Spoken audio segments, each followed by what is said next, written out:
నమస్కారం NI news కి స్వాగతం. హెడ్లైన్ చూద్దాం.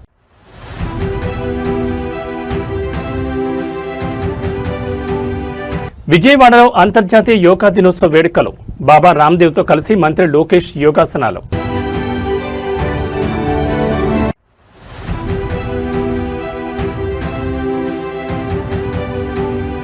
సుగాలి ప్రీతి కేసుపై డిప్యూటీ సీఎం పవన్ కళ్యాణ్ సంచలన వ్యాఖ్యలు. గత ప్రభుత్వంలో సాక్ష్యాల ధ్వంసమని వ్యాఖ్య.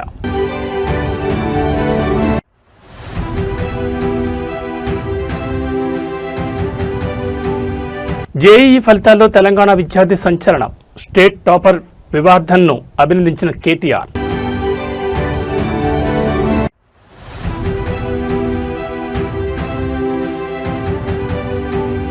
రాబోయే దశాబ్దం ఒడిశా చరిత్రలోని సువర్ణాధ్యాయం. 2036 మైలురాయిపై ప్రధాని కీలక వ్యాఖ్యలు. ఇక డీటెయిల్స్ చూస్తే అంతర్జాతీయ యోగా దినోత్సవం సందర్భంగా విజయవాడలో అత్యంత ఆసక్తికరమైన సందడి వాతావరణం చోటు చేసుకుంది. ప్రముఖ యోగా గురు బాబా రామ్దేవ్ సమక్షంలో జరిగిన ఈ వేడుకలో ఏపీ ఐటీ విద్యాశాఖ మంత్రి నారా లోకేష్ ప్రత్యేక ఆకర్షణగా నిలిచారు. వేదికపై బాబా రామ్దేవ్తో కలిసి నారా లోకేష్ అత్యంత ఉత్సాహంగా ఫ్లెక్సిబుల్గా పలు కఠినమైన యోగాసనాలు వేశారు. లోకేష్ అంత యాక్టివ్గా ఆసనాలు వేస్తుండడానికి పక్కనే ఉండి గమనించిన ముఖ్యమంత్రి చంద్రబాబు నాయుడు ముఖంలో పెద్ద ఎత్తున నవ్వులు విరిశాయి. ఒక తండ్రిగా రాష్ట్ర ముఖ్యమంత్రిగా చంద్రబాబు మురిసిపోయిన ఆ అరుదైన దృశ్యాలు ఇప్పుడు నెట్టింట విపరీతంగా వైరల్ అవుతున్నాయి. అంతర్జాతీయ యోగా దినోత్సవాన్ని పురస్కరించుకుని విజయవాడలో రాష్ట్ర ప్రభుత్వం అధికారికంగా భారీ కార్యక్రమం ఏర్పాటు చేసింది. ఈ కార్యక్రమానికి పతంజలి పీఠాధిపతి బాబా రామ్దేవ్ ముఖ్య అతిథిగా హాజరై అందరితో యోగాసనాలు వేయించారు. ఈ క్రమంలో వేదికపై ఉన్న మంత్రి నారా లోకేష్ను బాబా రామ్దేవ్ ప్రత్యేకంగా పిలిచి కొన్ని ముఖ్యమైన ఆసనాలు వేయించారు. బాబా రామ్దేవ్ చెప్పిన సూచనలను తూచా తప్పకుండా పాటిస్తూ లోకేష్ చాలా ఈజీగా ఆసనాలు వేసి అందరినీ ఆశ్చర్యపరిచారు. నిత్యం రాజకీయాల్లో ప్రజాపనుల్లో బిజీగా ఉండే లోకేష్ తన ఫిట్నెస్ ను ఏ స్థాయిలో మెయింటైన్ చేస్తున్నారో ఈ యోగా వేడుకతో మరోసారి స్పష్టమైంది. కొడుకు ఎంతో ఉత్సాహంగా యోగా చేస్తుంటే పక్కనే కూర్చున్న సీఎం చంద్రబాబు నాయుడు ఎంతో సంతోషంగా నవ్వుతూ ఆయన చూసి మురిసిపోవడం అక్కడున్న వారందరినీ ఆకట్టుకుంది. యోగా ద్వారా మానసిక ప్రశాంతత, శారీరక దృఢత్వం లభిస్తుందని, ప్రతి ఒక్కరూ దీన్ని నిత్య జీవితంలో భాగం చేసుకోవాలని ఈ సందర్భంగా నేతలు పిలుపునిచ్చారు. लोकेश जी, you come here. थोड़ा अजर जी आप पीछे आ जाओ थोड़ा. ना आप आगे आना. हाँ.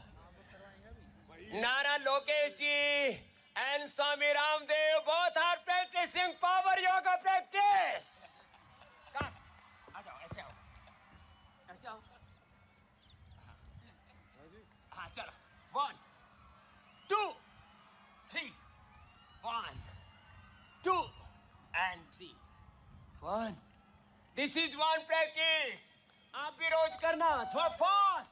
1, 2. 1, 2. 1, 2. 1 and 2. Relax. In this. Only. Slowly.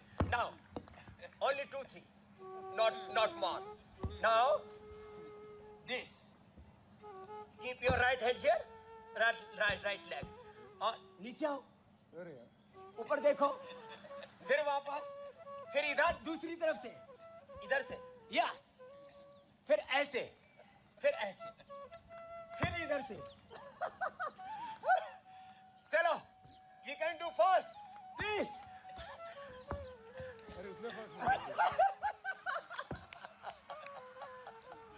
Very good. Now, one is enough. This.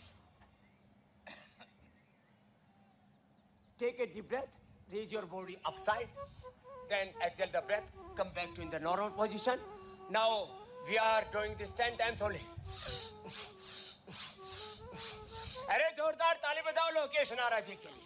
हाँ, ये ऐसे, this, very good. एक बार जोरदार तालियां. अभी रुको. Only one practice. This.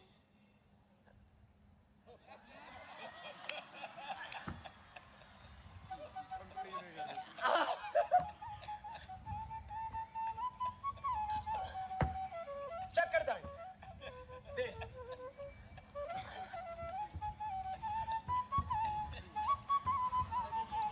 चलो हो गया. Last.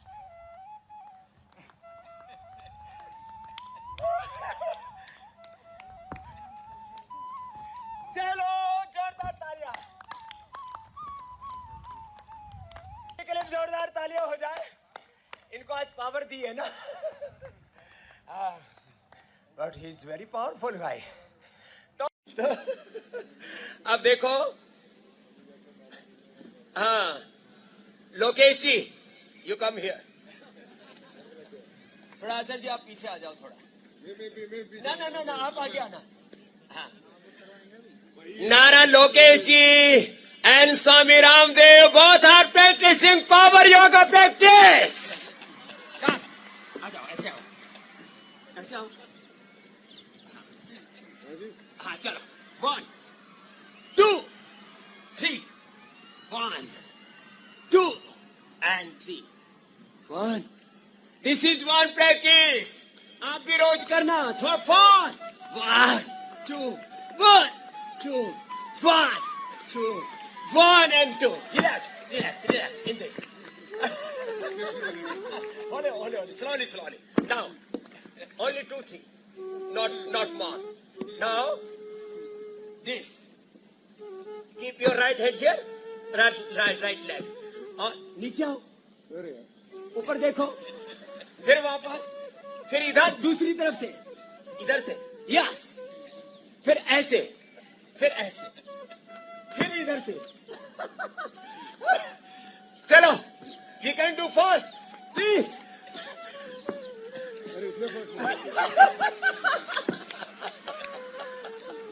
Very good. No. One is enough. This. Take a deep breath. Raise your body upside. Then exhale the breath. Come back to in the normal position. Now we are doing this 10 times only. अरे जोरदार ताली बजाओ लोकेश नारा जी के लिए. हाँ, ये ऐसे. Very good. एक और ఆంధ్రప్రదేశ్లో గత కొన్ని సంవత్సరాలుగా తీవ్ర సంచలనం రేపుతున్న కర్నూలు సుగాలి ప్రీతి మరణం కేసుపై రాష్ట్ర డిప్యూటీ సీఎం పవన్ కళ్యాణ్ అత్యంత షాకింగ్ అండ్ సంచలన వ్యాఖ్యలు చేశారు. గత వైఎస్ఆర్ కాంగ్రెస్ పార్టీ ప్రభుత్వం సుగాలి ప్రీతి కేసును కేవలం తూతూ మంత్రంగా ప్రజల కంటితుడుపు చర్యగా మాత్రమే సీబీఐకి అప్పగించిందని పవన్ కళ్యాణ్ ఆరోపించారు. రాష్ట్రంలో కూటమి ప్రభుత్వం అధికారంలోకి వచ్చాక ఈ కేసును పూర్తి స్థాయిలో రీఓపెన్ చేసి బాధితురాలికి న్యాయం చేద్దామని తాము భావించామని, కానీ వైసీపీ హయాంలోనే ఈ కేసుకు సంబంధించిన కీలక సాక్ష్యాలన్నింటినీ పూర్తిగా ధ్వంసం చేశారని పవన్ కళ్యాణ్ బయటపెట్టిన నిజాలు ఇప్పుడు రాష్ట్ర రాజకీయాన్ని కుదిపేస్తున్నాయి. గతంలో ప్రతిపక్షంలో ఉన్న సమయం నుంచి సుగాలి ప్రతి కుటుంబానికి న్యాయం జరగాలంటూ జనసేనాని పవన్ కళ్యాణ్ పెద్ద ఎత్తున పోరాటం చేసిన సంగతి తెలిసింది. ఈ క్రమంలో ఈరోజు మీడియా ప్రతినిధులతో మాట్లాడిన ఆయన గత ప్రభుత్వ నిర్లక్ష్యంపై తీవ్రస్థాయిలో విరుచుకుపడ్డారు. నాడు తమ తప్పులను కప్పిపుచ్చుకోవడానికి, నిందితులకు కొమ్ము కాయడానికి వైసీపీ ప్రభుత్వం కేసును సీబీఐకి ఇస్తున్నట్లు నాటకమాడిందని మండిపడ్డారు. తెరా ఇప్పుడు ఎన్డీఏ ప్రభుత్వం వచ్చాక ఫైళ్లను, కేసు వివరాలను పరిశీలిస్తే విచారణకు పనికొచ్చే ప్రాథమిక సాక్ష్యాలు, ఆధారాలు ఏమీ లేకుండా దారుణంగా ధ్వంసం చేశారని పవన్ కళ్యాణ్ ఆవేదన వ్యక్తం చేశారు. అధికార బలాన్ని ఉపయోగించి సాక్ష్యాలను తుడిచేసే ప్రయత్నం చేసినప్పటికీ తమ ప్రభుత్వం లీగల్గా ప్రత్యామ్నాయ మార్గాలు అన్వేషిస్తోందని, ప్రీతి ఆత్మకు శాంతి చేకూరేలా, ఆ గిరిజన కుటుంబానికి న్యాయం జరిగేలా ఎంతటి వారినైనా సరే వదిలిపెట్టే ప్రసక్తే లేదని డిప్యూటీ సీఎం స్పష్టం చేశారు. సుగాలి ప్రీతి కేసు ఎంత చిత్రంగా ఉంటాయంటే, సుగాలి ప్రీతి కేసు నేను 2019లో ఘోరంగా నన్ను ఓడించిన తర్వాత నేను ఆఫీస్లో కూర్చుంటే సుగాలి ప్రీతి మదర్ వచ్చి, అన్న నాకు ఇలా జరిగింది, నా బిడ్డను ఇలా చంపారు. 2018లో చంపారు. ఆ బిడ్డను చంపితే ఉరేసుకుందని చెప్పారు. నేను కూర్చోబెట్టి సోషల్ మీడియా ట్రయల్స్ చేయలేను. లా అండ్ ఆర్డర్ ఎలా ఉంటుందంటే ఓన్లీ సాక్ష్యాధారాల మీద ఆధారపడి నేను కూర్చోబెట్టి వీళ్ళ మీద బ్లేమ్ చేయలేను. వీళ్ళు తప్పు చేశారు. ఎందుకు మాట్లాడతాను? ఇందాక గంజాయి తీసుకొని కొట్టారంటే మీరు గంజాయి తీసుకోవడం చూసారని ఎందుకు అడిగానంటే, నేను అంత నిక్కచ్చిగా ఉండాలి. నేను ఒక నిబద్ధత లేకుండా నేను మాట్లాడకూడదు. ఆవిడతో కూర్చొని మాట్లాడినప్పుడు 14 ఏళ్ళ సుగాలి ప్రీతిని స్కూల్కి వెళ్ళింది, శవమై తిరిగి వచ్చింది, ఊరేశారని చెప్పారు. బిడ్డని ఇలాగా అవుట్రీచ్ హర్ మోడెస్టీ ఇవన్నీ పెట్టుకున్న తర్వాత మాట్లాడి వాళ్ళు 1,50,000 మంది వెళ్తే సమస్య ఎక్కడ వచ్చిందంటే, ఎవరైతే కుటుంబం దెబ్బతిన్నారో వాళ్ళు ఏ పరిస్థితుల్లో మరి ఏం జరిగిందో తెలియదు. కానీ సిబిఐకి వెళ్ళా 2019-24లో సిబిఐకి వెళ్ళా ఇమ్మని మేము 1,00,000 మందితో చేస్తే వైసీపీ గవర్నమెంట్ సిబిఐకి ఇచ్చినట్టు ఇచ్చి ఊరిని ఒక తూతూ మంత్రంగా లెటర్ రాసి వదిలేశారు. నిజంగా చేయలేదు. మళ్ళీ వచ్చి ఇప్పుడు నేను వచ్చి ఫస్ట్ కేసు అదే తీసుకుందామంటే సాక్ష్యాధారాలన్నీ లాస్ట్ గవర్నమెంట్లో చెడిపేశారు. పోయిన సాక్ష్యాధారాలని మనం తిరిగి తీసుకురాలేదు. డిఎన్ఏ మనకి మాయం చేశారు, ఫాల్స్ డిఎన్ఏలు పెట్టేశారు, ఏమున్నాయో తెలియదు. సో సాక్ష్యాలు అంత కీలకం. Crime scene. అలాగే వివేకానంద రెడ్డి గారి హత్య కేసు ఉంది. దేశవ్యాప్తంగా అత్యంత కఠినమైన పరీక్షలుగా భావించే జేఈఈ మెయిన్స్ మరియు అడ్వాన్స్డ్ ఫలితాల్లో మన తెలంగాణ విద్యార్థి అద్భుత ప్రతిభ కనబరిచారు. జేఈఈ మెయిన్ పరీక్షల్లో 100కు 100% అంటే 100% స్కోర్ సాధించడంతో పాటు జేఈఈ అడ్వాన్స్డ్లో ఆల్ ఇండియా 61వ ర్యాంక్ సాధించి తెలంగాణ స్టేట్ టాపర్గా నిలిచారు వివర్ధన్ ఎస్ మహేశ్వరి. ఈ అసాధారణ ప్రతిభ కనబరిచిన యువ టాపర్ను బీఆర్ఎస్ వర్కింగ్ ప్రెసిడెంట్ మాజీ మంత్రి కేటీఆర్ ఈరోజు ప్రత్యేకంగా కలుసుకుని అభినందించారు. వివర్ధన్కు శాలువా కప్పి మెమెంటో అందజేసి ఘనంగా సత్కరించారు. తెలంగాణ రాష్ట్రం నుంచి జేఈఈ పరీక్షలో టాపర్గా నిలిచిన వివర్ధన్ సాధించిన విజయానికి ఐటీ హబ్ నగరంలో ప్రశంసల జట్లు కురుస్తోంది. ఈ క్రమంలోనే వివర్ధన్ ప్రతిభను గుర్తించిన కేటీఆర్ ఆయన తన నివాసానికి ఆహ్వానించి ప్రత్యేకంగా అభినందించారు. ఉన్నత చదువుల్లో మరింత రాణించి దేశం గర్వించదగ్గ స్థాయికి ఎదగాలని ఆకాంక్షించారు. కేటీఆర్ సత్కారంపై టాపర్ వివర్ధన్ ఎంతో సంతోషం వ్యక్తం చేశారు. కేటీఆర్ సార్ను కలవడం నాకు దక్కిన గొప్ప అనుభవంగా గౌరవంగా భావిస్తున్నాను. ఆయన మాట్లాడిన మాటలు నాలో సరికొత్త స్ఫూర్తి నింపాయి. విజయం అనేది కేవలం మార్కులు, ర్యాంకులు లేదా ఫలితాలకే పరిమితం కాదని, జీవితంలో క్రమశిక్షణతో ఉండడం, స్థిరత్వాన్ని ప్రదర్శించడం మరియు పరిమితులకు లోబడకుండా ఆలోచించడమే అసలైన విజయమని కేటీఆర్ సార్ నాకు గుర్తు చేశారు. ఆయన ఇచ్చిన గైడెన్స్ నా భవిష్యత్ ప్రయాణానికి ఎంతో ఉపయోగపడుతుందని వివర్ధన్ ఎమోషనల్గా పంచుకున్నారు. దేశంలోనే టాప్ ర్యాంక్ సాధించి తెలంగాణ సత్తాను చాటిన వివర్ధన్ ఎస్ మహేశ్వరి భవిష్యత్తులో మరిన్ని ఉన్నత శిఖరాలను అధిరోహించాలని అందరూ కోరుకుంటున్నారు.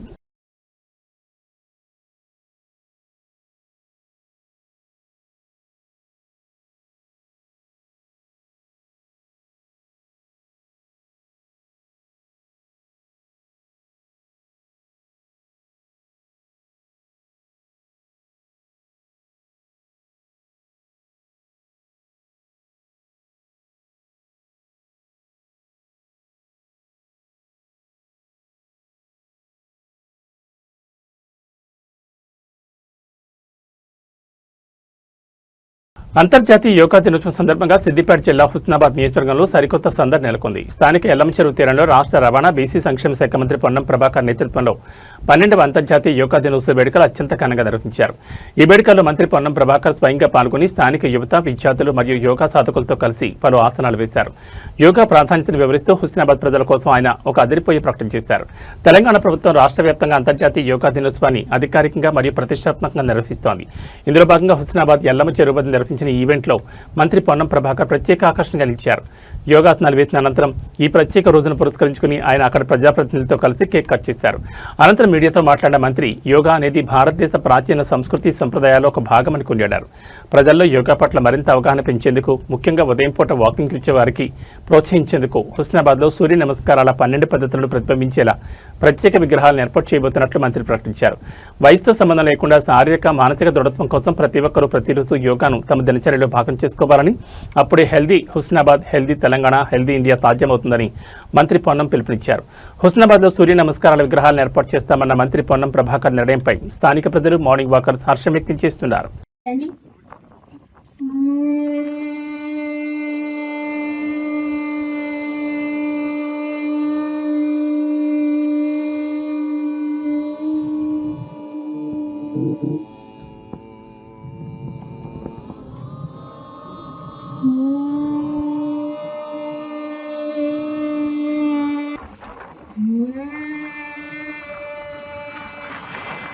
భారతదేశ సమగ్ర అభివృద్ధిలో ఒడిశా రాష్ట్రం అత్యంత కీలకమైన పాత్ర పోషించబోతోందని ప్రధాని నరేంద్ర మోడీ స్పష్టం చేశారు. ఒడిశా ప్రగతితోనే నవభారత్ నిర్మాణం సాధ్యమవుతుందని ఆయన పేర్కొన్నారు. అటు 2036లో ఒడిశా రాష్ట్రం 100 ఏళ్ల మైలురాయిని, ఇటు 2047లో దేశం స్వాతంత్ర్య శతాబ్ది వేడుకలు జరుపుకోనున్న నేపథ్యంలో ఒడిశా సాధించే వృద్ధి దేశ ప్రగతిని సరికొత్త శిఖరాలకు చేరుస్తుందని ప్రధాని ఆశాభావం వ్యక్తం చేశారు. ఇదే సమయంలో నేడు జూన్ 21 అంతర్జాతీయ యోగా దినోత్సవాన్ని పురస్కరించుకుని దేశ ప్రజలందరూ పెద్ద సంఖ్యలో యోగా వేడుకల్లో పాల్గొని ఆరోగ్య భారతాన్ని నిర్మించాలని పిలుపునిచ్చారు.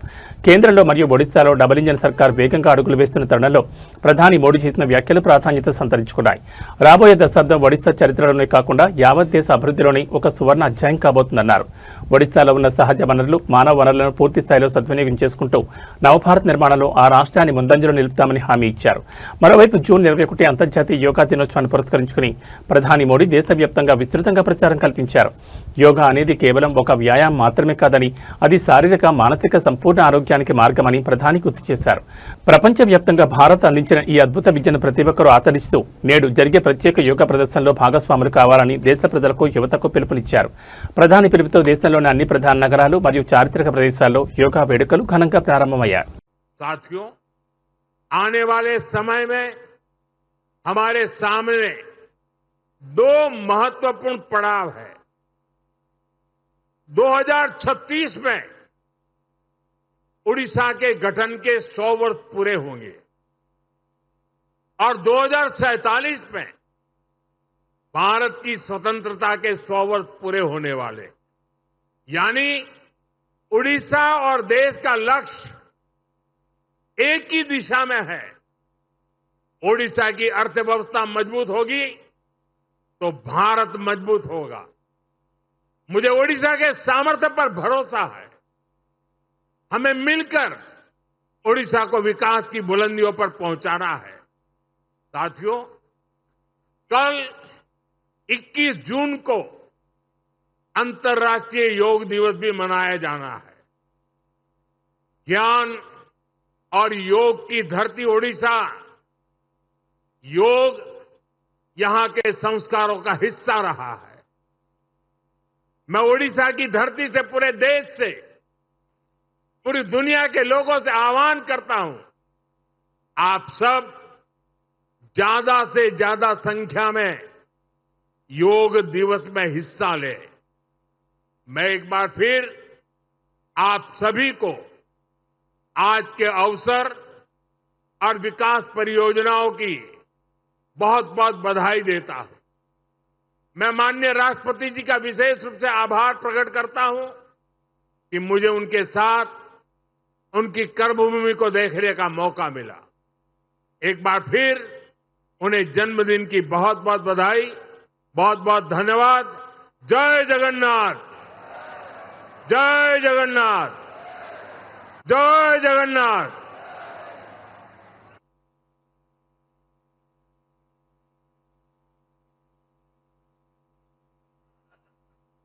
माननीय प्रधानमंत्री जी के प्रेरणादायी उद्बोधन हेतु हम हृदय से उनका हार्दिक धन्यवाद ज्ञापन करते हैं. मयूरभंजर माटी आज गर्वित.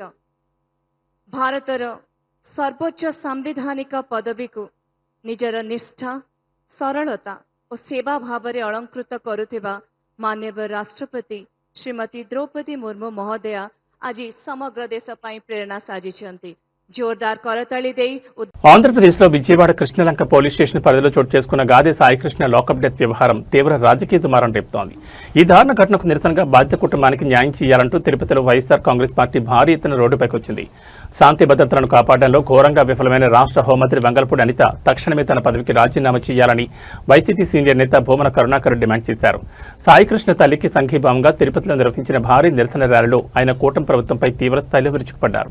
విజయవాడ కృష్ణలంక పోలీస్ స్టేషన్లో విచారణ ఖైదీ గాది సాయికృష్ణ అనుమానాస్పద స్థితిలో ప్రాణాలు కోల్పోవడం, ఆపై సాక్ష్యాలను మాయం చేసే ప్రయత్నం జరిగిందనే ఆరోపణల నేపథ్యంలో వైసీపీ శ్రేణులు నిరసన బాటపట్టాయి. తిరుపతిలోని అనంత వీధి నుంచి ప్రారంభమైన ఈ భారీ నిరసన ర్యాలీ గాంధీ రోడ్, పోలమఠం వరకు కొనసాగింది. ఈ సందర్భంగా మాట్లాడిన భూమన కరుణాకర్ రెడ్డి రాష్ట్రంలో కూటమి ప్రభుత్వం అధికారంలోకి వచ్చిన నాటి నుంచి కక్ష సాధింపు చర్యలు ఏ స్థాయిలో సాగుతున్నాయో ప్రజలందరూ గమనిస్తున్నారని మండిపడ్డారు. అనంతపురం జిల్లాలో ఒక దళిత మహిళ కుటుంబానికి జరిగిన లాకప్ డెత్ ఘటన మరవకముందే రాష్ట్రంలో ఇలాంటి అరాచకాల వరుసగా పునరావృతమవుతున్నాయని ఆవేదన వ్యక్తం చేశారు. కృష్ణలంక పిఎస్లో జరిగిన ఈ ఘోరానికి కేవలం సస్పెండ్ అయిన సీఐ ఒక్కరే బాధ్యుడు కాదని, ఆయన వెనుక ఉండి నడిపించిన రాజకీయ పెద్దలు, ఉన్నతాధికారులు ప్రతి ఒక్కరిపై చర్యలు తీసుకోవాలన్నారు. ఈ కేసులో నిజాలు బయటకు రావాలంటే తక్షణమే సిబిఐ విచారణ జరిపించాలని, బాధితుడి తల్లికి న్యాయం జరిగే వరకు తాము పోరాటం ఆపబోమని స్పష్టం చేశారు.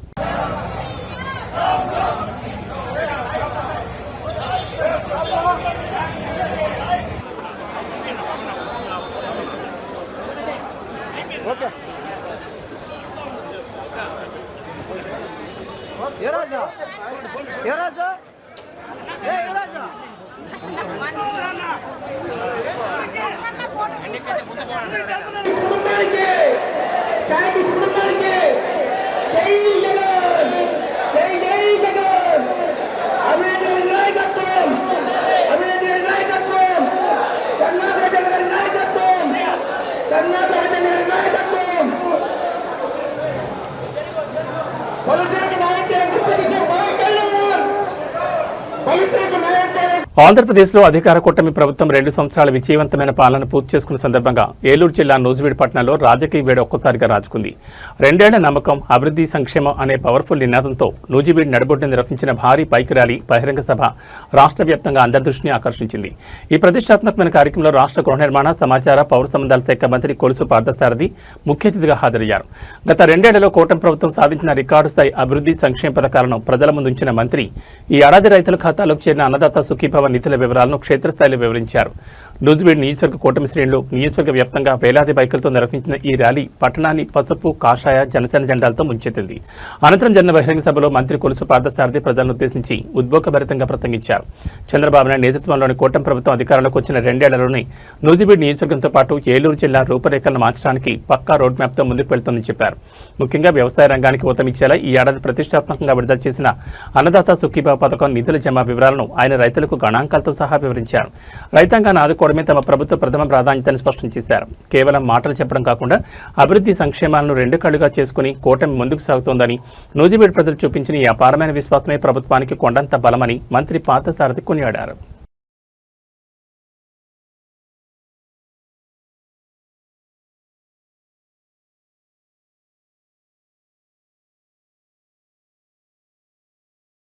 తెలంగాణ రాజకీయాల్లో జనసేన అధినేత పవన్ కళ్యాణ్ పర్యటనలు, ఆయన చేసిన వ్యాఖ్యలపై అధికార ప్రతిపక్షాల మధ్య మాటల యుద్ధం ముదిరిపాకాన పడింది.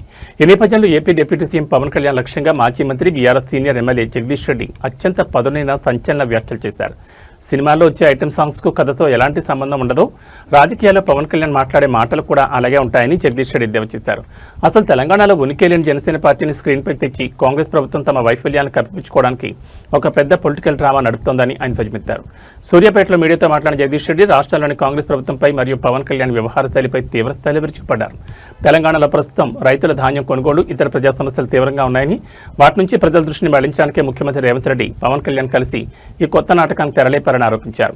పవన్ కళ్యాణ్ సభలకు ఆంక్షలు పెట్టడం, దానిపై జనసేన రచ్చ చేయడం అంతా ముందస్తు ప్రణాళిక ప్రకారమే సాగుతోందని, ఇదంతా ప్రధాని నరేంద్ర మోడీ, చంద్రబాబు నాయుడు వెనుకొని నడిపిస్తున్న వ్యూహంలో భాగమని సంచలన వ్యాఖ్యలు చేశారు. రాజకీయాల్లో ఇలాంటి ఐటెం సాంగ్స్ అప్పుడప్పుడు వస్తూ ఉంటాయని, వాటిని ఎవరూ పెద్దగా పట్టించుకోవాల్సిన అవసరం లేదని తేల్చి చెప్పారు. ఒకవేళ ప్రభుత్వం రైతుల నుంచి పంటను సేకరించడంలో విఫలమైతే ఈ హైబ్రిడ్ కాంగ్రెస్ ప్రభుత్వం భరతం పడతామని, బీఆర్ఎస్ ఎల్లప్పుడూ ప్రజల పక్షాన్ని పోరాడుతుందని జగదీష్ రెడ్డి హెచ్చరించారు. అది లేని పార్టీ గురించి వెళ్ళి మీరు మాట్లాడమంటే నేను ఏం మాట్లాడాలి? తెలంగాణలో లేని పార్టీ, పైగా ఆయన మాట్లాడే మాటలు కొన్నిసార్లు చూస్తే ఈ ఐటమ్ సాంగ్ లాగా ఉంటాయి. సినిమాల్లో ఐటమ్ సాంగ్స్ అని పెడతారు అప్పుడప్పుడు మధ్యలో ఎక్కడన్నా. వాస్తవానికి ఆ కథకు సాంగ్కి సంబంధం ఉండదు. ఆ పాటకి ఆ పాట వరకే వస్తాయి, ఆ పాత్ర వచ్చిపోతుంటాయి. ఈ మాటలు కూడా గంతే ఉన్నాయి తప్ప అంతకుమించి ఏం లేవు. దాంట్లో లేనితోటి సృష్టించి ఆయన వచ్చినట్టు, నేను ఆపినట్టు, నేను సంగతి చేస్తే చూస్తాను, రోజుపేట సంగతి చూస్తాను అన్నట్టు కూడా ఆపినట్టు, వీళ్ళు కథలు, డ్రామాలు. ఇద్దరు కాంగ్రెసు, జనసేన, చంద్రబాబు, మోడీ అంత కలిసి ఆడుతున్న నాటకాలు తప్ప ఇలా కొత్తగా ఏం లేదు. ఈ అప్పుడప్పుడు ఇట్లాంటి ఐటెం సాంగ్లు పాడిపోతుంటారు. ఇవి పెద్ద సమస్య కావు. తెలంగాణలో పట్టించుకోవాల్సిన అవసరమే లేదు నా దృష్టిలో వాస్తవానికి. హైదరాబాద్లో చెరువుల ఆక్రమణదారులు, ల్యాండ్ గ్రాబర్స్ గుండెల్లో రైళ్లు పరిగెత్తిస్తున్న హైడ్రా కూల్చివేతలపై ఆ సంస్థ కమిషనర్ ఏవి రంగనాథ్ అత్యంత కీలకమైన వివరణ ఇచ్చారు. హైడ్రా రాత్రికి రాత్రి వచ్చి ఇళ్లను కూల్చేదని, ముఖ్యంగా పేదలు కట్టుకుని ఇళ్ల జోలికి అస్సలు వెళ్లబోదని ఆయన స్పష్టం చేశారు. ఏదైనా ఒక ప్రాంతాల్లో చర్యలు తీసుకునే ముందు అన్ని రెవెన్యూ, ఇరిగేషన్ రికార్డులను పక్కాగా పరిశీలించి ఆక్రమణలు ఉన్నాయని పూర్తిగా నిర్ధారించుకున్న తర్వాతే రంగంలోకి దిగుతామని రంగనాథ్ తేల్చి చెప్పారు. ఇప్పటివరకు సుమారు 2450 ఎకరాల ప్రభుత్వ భూమిని కబ్జాదారుల చెర నుంచి విముక్తి చేశామని, చెరువులు, నాలాల పరిరక్షణకు తమ సంస్థ పూర్తిగా కట్టుబడిందని ప్రకటించారు. హైడ్రా ఏర్పడిన తర్వాత నగరంలో రియల్ ఎస్టేట్, చెరువుల పరిరక్షణపై పెద్ద ఎత్తున చర్చ జరుగుతోంది. ఈ నేపథ్యంలో కొంతమంది కావాలనే ప్రభుత్వంపై, హైడ్రాపై దుష్ప్రచారం చేస్తున్నారని కమిషనర్ మండిపడ్డారు. హైడ్రా లక్ష్యం సామాన్యులను ఇబ్బంది పెట్టడం కాదని, చెరువుల FTL బఫర్ జోన్లను మింగేస్తూ 100 కోట్లు కొల్లగొడుతున్న పెద్ద తిమింగలాలనే తాము టార్గెట్ చేస్తున్నామని రంగనాథ్ వివరించారు. సంగారెడ్డి, ఐలాపూర్ లాంటి ప్రాంతాల్లో 100 ఎకరాల ప్రభుత్వ భూమిని కాపాడామని, అక్రమ కట్టడాల తొలగింపునకు ముందు సుదీర్ఘ అధ్యయనం జరుగుతుందని చెప్పారు. ఒకవేళ చెరువుల పునరుద్ధరణ ప్రక్రియలో భాగంగా పేదలు ఎవరైనా ఇళ్లు కోల్పోతే వారికి ప్రత్యామ్నాయంగా డబుల్ బెడ్రూమ్ ఇళ్లు కేటాయించేలా ప్రభుత్వానికి సిఫారసు చేస్తున్నట్టు తెలిపారు. ఆక్రమణ నుంచి స్వాధీనం చేసుకున్న భూములను ఇంటర్సిటీ బస్ టెర్మినల్స్, ప్రభుత్వ పాఠశాలలు, పార్కుల వంటి ప్రజావసరాల కోసమే ప్రభుత్వం వినియోగిస్తుందని కమిషనర్ స్పష్టం చేశారు.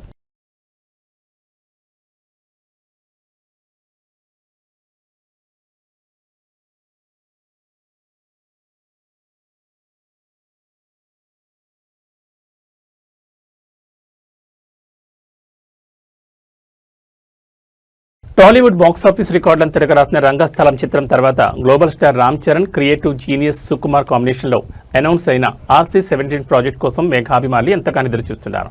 అయితే ఈ సినిమా రెగ్యులర్ షూటింగ్ సంబంధించి ఫిల్మ్ నగర్ సర్కిల్స్ నుంచి ఒక షాకింగ్ అప్డేట్ బయటకు వచ్చింది. ఈ క్రేజీ ప్రాజెక్ట్ సెట్స్ పైకి వెళ్లడం అనుకున్న దానికంటే కాస్త ఆలస్యం కానుందని సమాచారం. దసరా పండుగ తర్వాతే ఈ సినిమా రెగ్యులర్ షూటింగ్ ప్రారంభం కానుందట. రామ్ చరణ్ నటిస్తున్న తాజా స్పోర్ట్స్ యాక్షన్ డ్రామా పెద్ది చిత్రీకరణ సమయంలో ఆయన చేతికి గాయమైన సంగతి తెలిసిందే. అప్పట్లో మెడికల్ టీం వెంటనే సర్జరీ రికమెండ్ చేసినప్పటికీ సినిమా ప్రమోషన్స్ దెబ్బతినకూడదనే ఉద్దేశంతో చరణ్ సర్జరీని హోల్డ్లో పెట్టారు. అయితే తాజా సమాచారం ప్రకారం చరణ్ త్వరలోని ఈ చేతి గాయానికి సర్జరీ చేయించుకోబోతున్నారు. సర్జరీ పూర్తయ్యాక వైద్యుల సలహా మేరకు ఆయన కనీసం 2 నుంచి 3 నెలల పాటు పూర్తిగా విశ్రాంతి తీసుకోనున్నారు. ఈ గ్యాప్ను డైరెక్టర్ సుకుమార్ పక్కాగా ప్లాన్ చేస్తున్నారు. చరణ్ రెస్ట్ తీసుకుని ఈ 2-3 నెలల సమయంలోనే RC-17కి సంబంధించిన పూర్తి స్థాయి ప్రీ ప్రొడక్షన్ వర్క్, లొకేషన్ల వేట మరియు నటీనటుల ఎంపికను సుకుమార్ పూర్తి చేయనున్నారు. అంతా అనుకున్నట్లు జరిగితే దసరా పండుగ కానుక ఈ చిత్రం గ్రాండ్గా పట్టాలెక్కనుంది. రంగస్థలం మ్యాజిక్ ను రిపీట్ చేసేందుకు సుకుమార్ ఈసారి అంతకుమించిన పవర్ఫుల్ స్క్రిప్ట్తో రెడీ అవుతున్నట్లు టాక్. చరణ్ సర్జరీ విజయవంతమై ఆయన త్వరగా కోలుకోవాలని అందరూ కోరుకుంటున్నారు.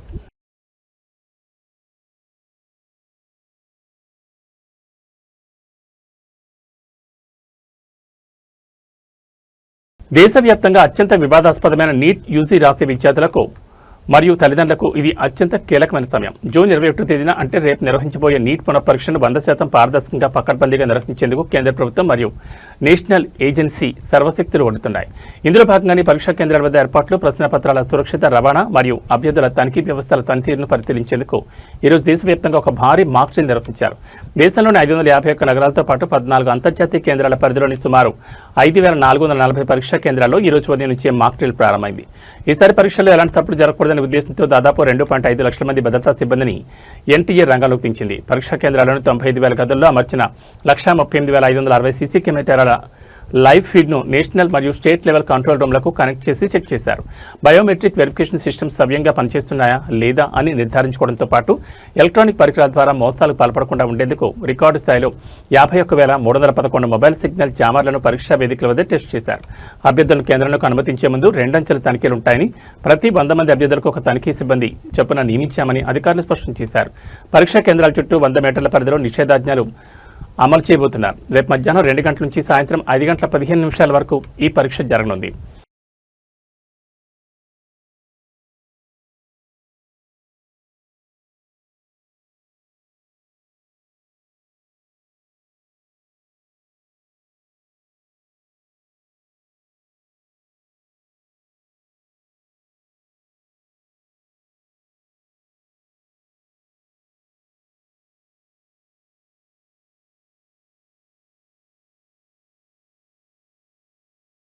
ఇక వాతావరణ విషయానికి వస్తే ఆంధ్రప్రదేశ్, తెలంగాణ రాష్ట్రాల్లోని పలు ప్రధాన నగరాలు మరియు జిల్లాల్లో నిన్న రాత్రి నుంచి తెల్లవారుజాము వరకు ఎడతెరిపి లేకుండా భారీ వర్షం కురిసింది. ఏపీలోని విశాఖపట్నం, తెలంగాణలోని హైదరాబాద్, వరంగల్ తదితర నగరాల్లో కురిసిన కుండపోత వర్షానికి లోతట్టు ప్రాంతాలు పూర్తిగా జలమయమయ్యాయి. రాబోయే మరో 3 గంటల్లో ఆంధ్రప్రదేశ్లోని పలు జిల్లాల్లో భారీ నుంచి అతి భారీ వర్షాలు కురిసే అవకాశం ఉందని విపత్తుల నిర్వహణ సంస్థ హెచ్చరించింది. అటు భాగ్యనగరాన్ని ఈ రోజు ఉదయాన్నే భారీ వర్షం నిద్రలేపింది. నగరంలోని ప్రధాన రహదారులు, చెరువులను తలపిస్తుండటంతో వాహనదారులు తీవ్ర ఇబ్బందులు పడుతున్నారు. కోస్తాంధ్రలో వాతావరణం ఒక్కసారిగా మారిపోయింది. రాబోయే కొన్ని గంటల్లో పశ్చిమ గోదావరి, ఏలూరు, ఎన్టీఆర్, కృష్ణా జిల్లాలో భారీ వర్షాలు కురిసే అవకాశం ఉండడంతో అధికారులు ఆరెంజ్ అలర్ట్ జారీ చేశారు. అలాగే కాకినాడ, తూర్పుగోదావరి జిల్లాలకు ఎల్లో అలర్ట్ ప్రకటించారు. ముఖ్యంగా మచిలీపట్నం, ఏలూరు, నరసాపురం, దివిసీమ, గుడివాడ, భీమడోలు పరిసర ప్రాంతాల ప్రజలు అప్రమత్తంగా ఉండాలని, తీవ్రమైన పిడుగులు పడే అవకాశం ఉందని వాతావరణ శాఖ హెచ్చరించింది. ఇక తెలంగాణ విషయానికి వస్తే రాజధాని హైదరాబాద్ను ఉదయాన్నే వర్షం ముంచెత్తింది. నగర శివారుతో పాటు ఎల్బీ నగర్, దిల్సుఖ్ నగర్, నాంపల్లి, కోటి, లకడికపూల్, పంజాగుట్ట పరిసరాల్లో వర్షం కుండపోతగా కురిసింది. జూబ్లీహిల్స్లోని కృష్ణానగర్, డౌన్ ప్రాంతాల్లో వరద నీరు రోడ్లపై ఉధృతంగా పారుతోంది. ఉదయాన్నే ఆఫీసులకు, పనులకు వెళ్లే ఉద్యోగులు, కార్మికులు తీవ్ర ఇబ్బందులు ఎదుర్కొన్నారు. ఈ వర్షం ఉప్పల్, మేడ్చల్, ఇటు ఇబ్రహీంపట్నం, షాద్నగర్ వైపు కూడా విస్తరించే అవకాశం ఉందని వాతావరణ శాఖ నిపుణులు అంచనా వేస్తున్నారు.